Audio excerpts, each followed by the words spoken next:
누가 크루아상을 발명했는지 아세요? 프랑스인들이요? 그럼 피자는요? 이건 분명히 100% 이탈리아 사람들이죠. 그렇죠? 만약 두 질문에 모두 네라고 했다면 문화 충격을 이제 받으실 거예요. 여러분이 기원을 알고 있다고 확신했던 많은 것들이 전혀 다른 나라에서 온 것으로 밝혀졌거든요. 1번. 크루아상의 기원은 프랑스가 아닙니다. 알고 보니 크루아상은 동유럽의 키플리라는 조상이 있었습니다. 키플리는 헝가리어로 초승달 모양이라는 뜻이고요.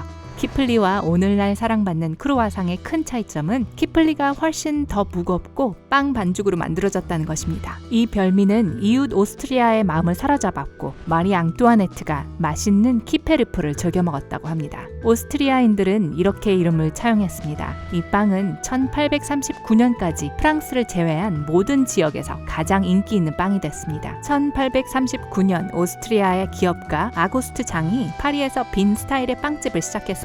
그는 디저트의 이름을 현지인들이 더 쉽게 발음하도록 바꾸었습니다. 크루아상은 프랑스어로 초승달이라는 뜻이에요.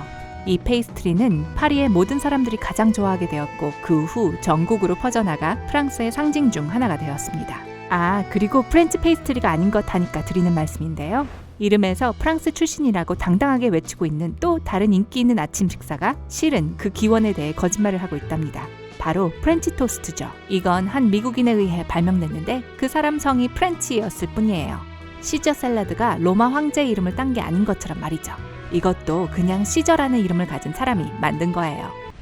2번. 데니쉬가 처음 구워진 건 덴마크가 아닙니다.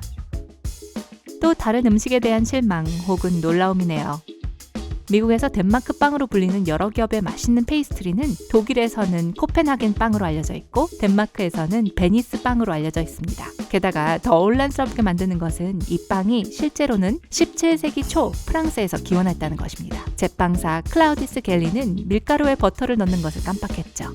그는 당연히 상사가 좋아하지 않을 거라고 생각하고 반죽에 버터 덩어리를 넣어 사태를 해결하려고 했습니다. 그 결과 그는 프랑스에서 그때까지의 반죽 중 가장 가벼운 것을 발명했는데 모든 사람들이 그걸 좋아했답니다. 자신의 성공에 고무된 겔리는 파리에서 카페를 열었고 그 다음 플로렌스에 또 다른 카페를 열었죠.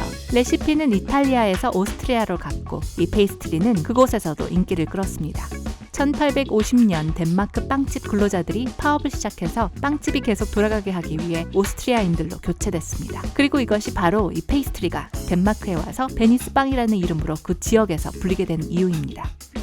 3번. 포춘 쿠키는 중국에서 만들어진 것이 아닙니다. 수백 년 전 공자가 바위에 앉아 쿠키에서 나온 오늘의 운세를 읽고 있었습니다. 이건 아름다운 이미지였을 거예요. 하지만 완전히 불가능합니다. 여러분도 알다시피 포춘 쿠키는 1890년대 혹은 1900년대 초에 샌프란시스코의 한 찻집에서 일본의 정원 디자이너에 의해 세상에 처음 소개됐으니까요. 그는 일본 신사나 사찰에서 무작위로 운세를 뽑는 오미쿠지에서 아이디어를 얻었습니다. 포춘 쿠키를 1918년에 자신이 만들었다고 주장하는 또 다른 사람은 로스앤젤레스의 홍콩 누들 컴퍼니 설립자인 화교 출신의 데이비드 정이었습니다. 어떤 사람이 실제로 세상에 이 과자를 내놨든 간에 한 가지는 분명합니다. 이는 오래된 중국 전통이 아니라 미국 땅에서 발명된 것이라는 사실이죠. 4번. 마트료시카 인형은 원래 러시아 인형이 아닙니다. 프랑스의 크루아상처럼 대부분의 사람들이 러시아라는 말을 들으면 떠올리는 것이 일명 러시안 네스팅돌이라고 부르는 마트료시카입니다.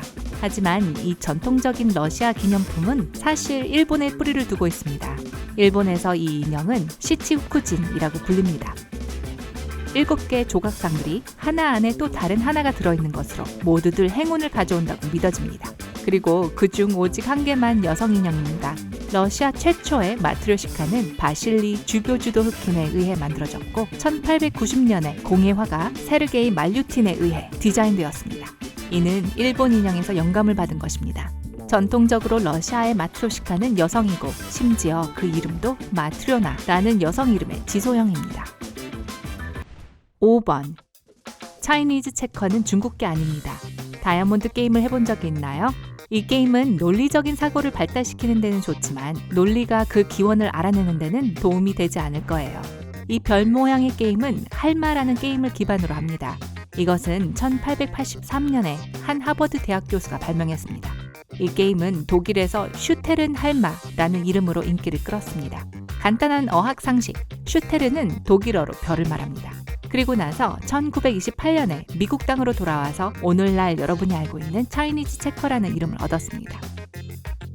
당시 극동에서 온 모든 것이 히트를 쳤기 때문에 게임의 이름을 더 중국스럽게 바꾼 것은 마케팅 전략인 거죠. 이름 외에는 중국과 관련이 있는 것은 아무것도 없습니다. 그저 미국과 독일의 발명품인 거죠. 6번. 베니션 블라인드는 베네치아와 그리 관계가 없습니다. 게다가 눈이 멀은 걸 뜻하는 그 블라인드도 아니죠. 사실 베니션 블라인드는 이탈리아에서 온 것이 전혀 아닙니다. 직물 커튼이나 셔터를 대체하는 이 세련된 대용품은 고대 이집트나 현대의 이란인 페르시아에서 온 것입니다.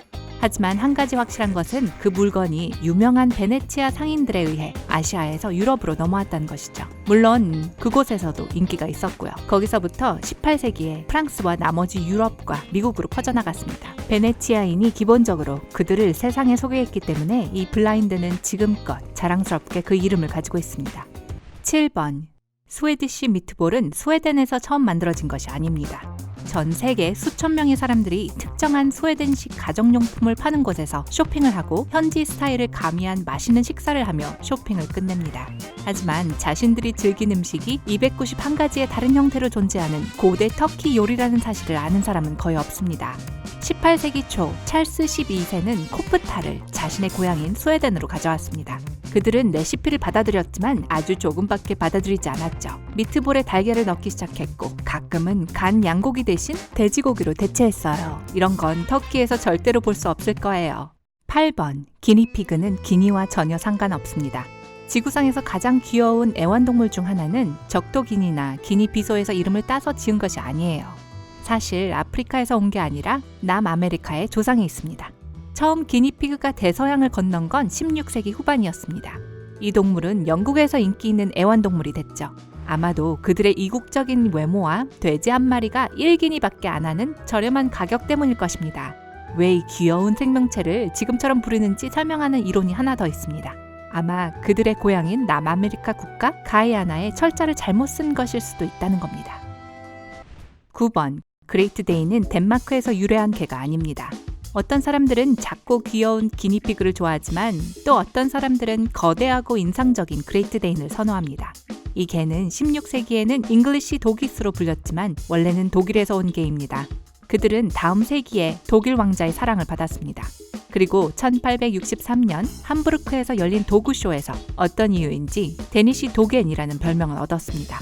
왜 그런 일이 일어났는지 정확히 아는 사람은 아무도 없지만 그 이름은 그대로 남게 됐죠. 10번. 프렌치 푸들은 프랑스에서 온 게 아닙니다. 저희가 여러분의 세상을 뒤집어 놓는 것 같죠? 그렇죠? 아이러니하게도 첫 번째 프랑스 푸들이 사육된 곳은 프랑스가 아니라 독일이었어요. 이 종의 원래 이름은 푸델훈투였는데 물을 튀기는 개라는 의미죠.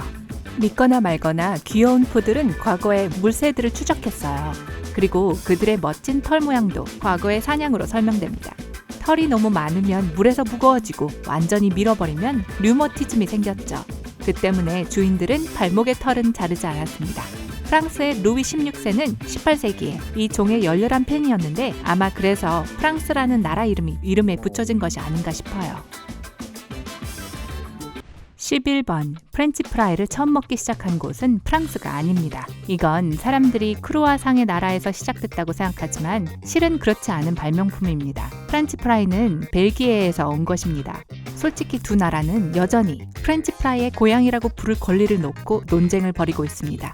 하지만 이 인기 간식의 기원을 설명하는 벨기에 사람들의 이야기는 설득력이 있습니다. 나무르시에 겨울철 강물이 얼어붙자 현지인들은 물고기를 한 마리도 구할 수 없었습니다. 그래서 그들은 생선같이 생긴 감자 조각을 생선 대신 튀겨 뜨겁고 바삭바삭하게 즐겼습니다.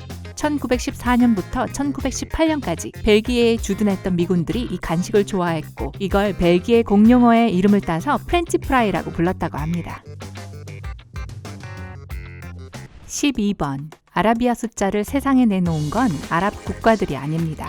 사물의 기원에 관한 한 그 이름을 믿지 말라는 것을 지금쯤이면 알게 되셨을 거예요. 아라비아 숫자들은 그 또 다른 예죠. 서구에서는 아라비아 숫자를 1100년대부터 사용해 왔는데요. 이 숫자는 중동이 아니라 인도에서 발명된 겁니다. 사실 인도인들은 기원전 200년에 아라비아 숫자의 조상을 만들고 브라미라고 불렀습니다. 이 시스템이 만들어지고 몇 년이 지난 후 힌디어와 산스크리트어를 번역한 이슬람 학자들이 이 숫자들을 스페인으로 가져왔습니다. 그리고 거기서부터 유럽 전역으로 퍼져나갔습니다.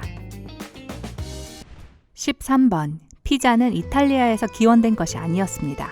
피자는 고마 로데 시대부터 의심의 여지 없이 이탈리아 음식이었지만 피자를 발명한 것은 그리스인들이었습니다. 그들은 고대 연대기에서 플라코우스라는 것을 언급했습니다. 이것은 올리브 오일, 허브, 양파, 치즈, 마늘을 얹은 납작한 빵이었죠. 사실 그리스인들도 또한 다른 데서 아이디어를 얻은 거였습니다. 바로 이집트인데 이집트인들은 납작한 빵을 만들었지만 토핑은 얹지 않았죠. 로마 병사들은 그리스에서 이탈리아로 플라코우스를 가져왔고 이탈리아 이민자들은 19세기에 이것을 세상에 소개했습니다. 아, 이제 배가 고프네요. 피자 크루아상을 발명해보는 건 어때요? 왜요? 먹을만 할지도 몰라요. 그럼 엉뚱한 나라에서 기원한 것이라고 알려져 있는 다른 것들을 알고 있나요? 아래 댓글로 알려주세요. 만약 뭔가 새로운 걸 배웠다면 이 영상에 좋아요를 누르고 친구와 공유하세요.